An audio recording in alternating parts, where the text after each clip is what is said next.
નમસ્કાર, ગુજરાત ફર્સ્ટ સાથે હું છું ધ્રુવિશા. આપની સાથે સમાચારોની શરૂઆત કરીએ. અભિનેતા ગોવિંદાને ગોળી વાગતા ઘાયલ થયા છે. પોતાની રિવોલ્વરથી જ ગોવિંદાને ગોળી વાગી હોવાનું સામે આવ્યું છે.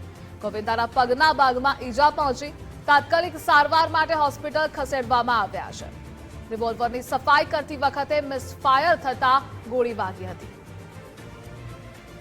સંવાદદાતા વિજય દેસાઈ જોડાયેલા છે. વિજય, કેવી રીતે અભિનેતાને આ ગોળી વાગી, હાલ સ્થિતિ શું? બિલકુલ શિવસેનાના નેતા અને અભિનેતા એવા ગોવિંદાને પોતાની જ રિવોલ્વરમાંથી ગોળી વાગ્યાના જે સમાચાર છે તે સામે આવે છે. આ ઘટના છે વહેલી સવારે 4:45 વાગ્યાના અરસામાં બની હતી કે જ્યારે ગોવિંદા કોલકાતા જવા માટે રેડી થઈ રહ્યા હતા, પરંતુ એ દરમિયાન તેમની જે રિવોલ્વર છે તેનો લોક ખુલ્લો રહી જવાને કારણે આ મિસફાયર થયું હતું અને તેમને ઘૂંટણમાં ગોળી વાગી હતી. ત્યારબાદ તેમને તાત્કાલિક જે ઘરની પાસે આવેલી જે ક્રિટી હોસ્પિટલ છે ત્યાં સારવાર હેઠળ ખસેડવામાં આવેલા છે. જોકે હાલ તેમને ખતરાની બહાર હોવાની વિગતો છે તે પણ સામે આવી રહી છે.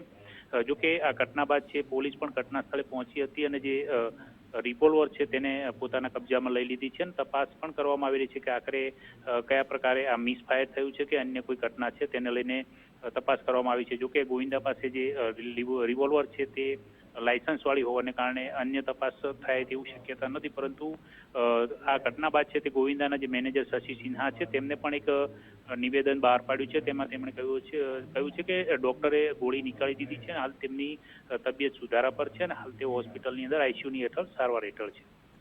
જી વિજય, જોડાવા બદલ આભાર આપનો.